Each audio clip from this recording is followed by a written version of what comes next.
Sumatera, sebuah pulau yang kaya akan sumber daya alam, terletak begitu dekat dengan negara-negara maju seperti Malaysia dan Singapura.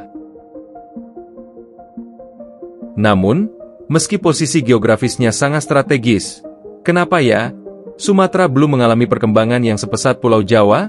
Padahal, potensi besar yang dimiliki Sumatera seharusnya bisa mendongkrak perekonomian dan kesejahteraan warganya. Di sisi lain, Pulau Jawa, dengan berbagai fasilitas, infrastruktur, dan dukungan pemerintah, seakan menjadi pusat kemajuan Indonesia. Nah, di video ini kita akan bedah satu persatu faktor-faktor yang mempengaruhi ketimpangan pembangunan antara Sumatera dan Pulau Jawa. Jadi buat kalian yang penasaran, jangan lupa tonton video ini sampai habis ya. Oh ya sobat, sebelum kita mulai lebih jauh, kami ingin menjelaskan pada sobat semua konten ini sebenarnya ingin membahas ketimpangan yang terjadi antara Pulau Jawa dan daerah lain di seluruh Indonesia. Namun topik tersebut sudah banyak dibahas di channel lain dan karena channel ini isinya membahas segala sesuatu tentang Sumatera maka kami fokuskan pada pembahasan Pulau Sumatera saja. So bagi kamu yang orang Sumatera wajib banget subscribe channel ini.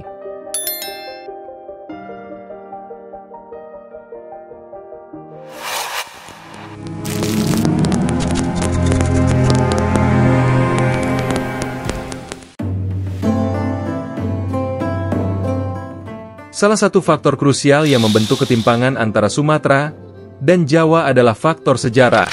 Kita semua tahu, Indonesia ini negara bekas jajahan Belanda. Nah, pada masa penjajahan Belanda, Pulau Jawa itu dijadikan pusat dari segala aktivitas mereka, baik itu pemerintahan, ekonomi maupun politik. Hal ini menyebabkan ketimpangan pembangunan infrastruktur, fasilitas publik, dan investasi yang terkonsentrasi di Jawa. Bayangkan saja, jalan-jalan, rel kereta api, pelabuhan, dan berbagai fasilitas penting lainnya itu dibangun dan dikembangkan lebih dulu di Jawa. Tujuannya jelas, untuk mendukung kegiatan ekonomi mereka di Jawa, seperti perkebunan dan perdagangan. Sementara itu, Sumatera digunakan sebagai penghasil sumber daya alam, seperti perkebunan dan pertambangan. Eksploitasi sumber daya alam ini sayangnya tidak memperhatikan pembangunan infrastruktur dan pengembangan sumber daya manusia di Sumatera.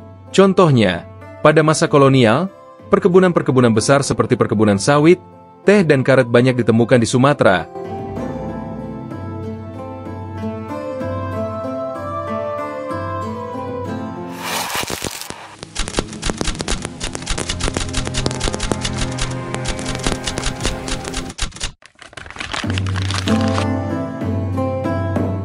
Kita mundur lagi lebih jauh ke belakang. Memang, Kerajaan Sriwijaya, yang pernah berjaya di Sumatera pada abad ke-7 hingga abad ke-14, merupakan kekuatan maritim yang besar. Namun, sayangnya, kejayaan Sriwijaya di masa lalu tidak serta-merta memberikan dampak signifikan terhadap kemajuan Sumatera di masa kini. Ada beberapa faktor yang menjadi penyebabnya.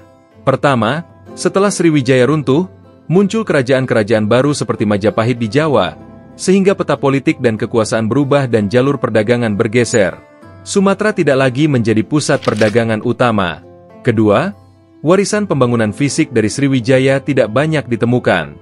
Kita tidak menemukan peninggalan infrastruktur skala besar yang bisa dimanfaatkan di masa kini. Ketiga, fokus ekonomi Sriwijaya lebih pada perdagangan maritim, sementara ekonomi modern didorong oleh sektor industri dan jasa.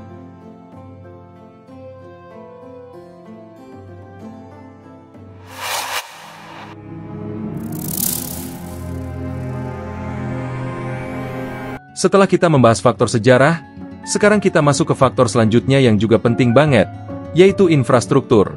Kita semua pasti setujukan, kalau infrastruktur yang bagus itu jadi kunci penting untuk kemajuan suatu daerah.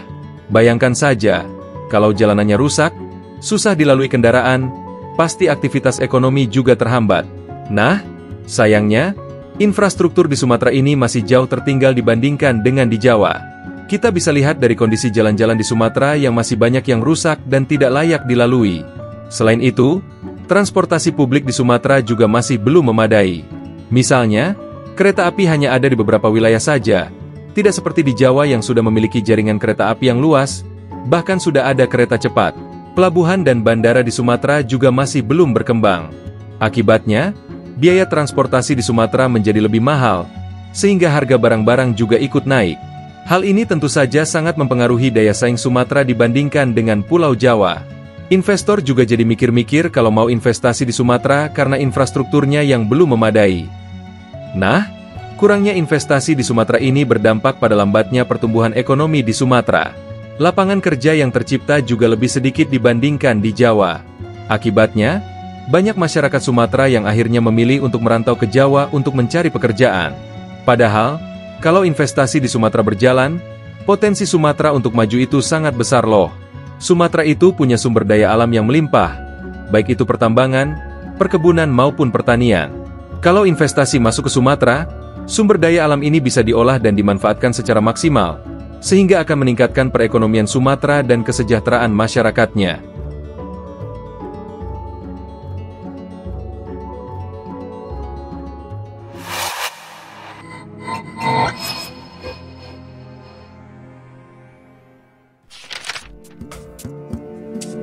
Selain faktor-faktor yang sudah kita bahas sebelumnya, satu hal yang tidak bisa kita abaikan adalah masalah korupsi.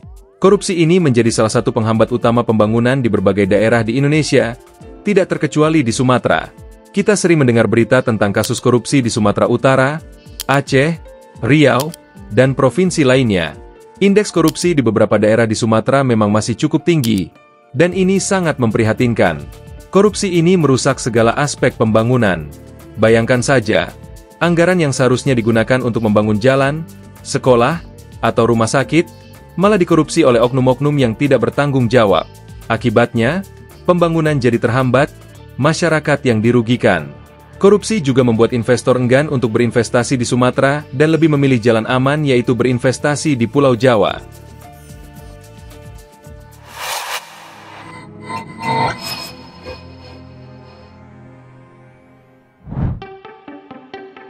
Faktor lain yang tak kalah penting adalah kepadatan penduduk.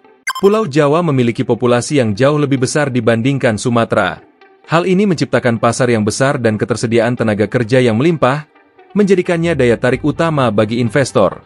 Kepadatan ini juga mempermudah akses terhadap tenaga kerja terampil dan memicu pertumbuhan ekonomi yang dinamis.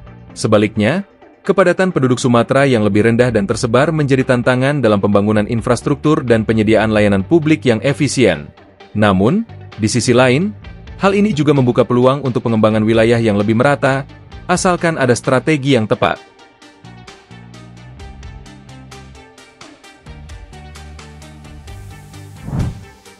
Sobat Sumatran, kita sudah membahas panjang lebar mengenai faktor-faktor yang mempengaruhi perbedaan kemajuan antara Pulau Sumatera dan Pulau Jawa. Dari pembahasan ini, kita bisa melihat bahwa maju atau tidaknya suatu wilayah itu tidak bisa dilihat dari letak geografisnya saja. Ada banyak aspek lain yang juga berperan, seperti sejarah, investasi, sosial budaya, infrastruktur pendukung dan yang tidak kalah penting, masalah korupsi. Tapi, ada kabar baik nih. Kota-kota besar di Sumatera seperti Medan, Palembang, Batam, dan kota lainnya juga sudah mulai berbenah dan mengejar ketertinggalan. Kita bisa lihat sendiri bagaimana perkembangan pembangunan di kota-kota tersebut semakin pesat. Pemerintah juga sudah mulai memberikan perhatian lebih terhadap pemerataan pembangunan di seluruh Indonesia, termasuk di Sumatera. Berbagai proyek hilirisasi sumber daya alam, pembangunan jalan tol, jalur kereta api, pelabuhan baru, bendungan dan irigasi, pusat tenaga listrik dan berbagai infrastruktur penting lainnya sedang gencar dilakukan di Sumatera. Tujuannya adalah untuk meningkatkan konektivitas, menarik investasi, dan memberikan nilai tambah bagi sumber daya alam kita, sehingga masyarakat Sumatera bisa mendapatkan manfaat yang lebih besar.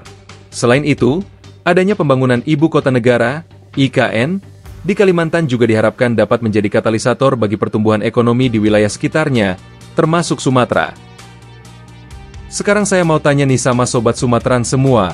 Setelah kita membahas berbagai hal tadi, apakah Sobat Sumatran sudah merasa Sumatera sudah bisa lebih maju atau setara dengan Pulau Jawa saat ini? Kalau belum, kira-kira faktor apa lagi yang menghambat kemajuan Sumatera? Tulis pendapat kalian di kolom komentar ya. Mari kita berdiskusi dan mencari solusi bersama untuk kemajuan Sumatera.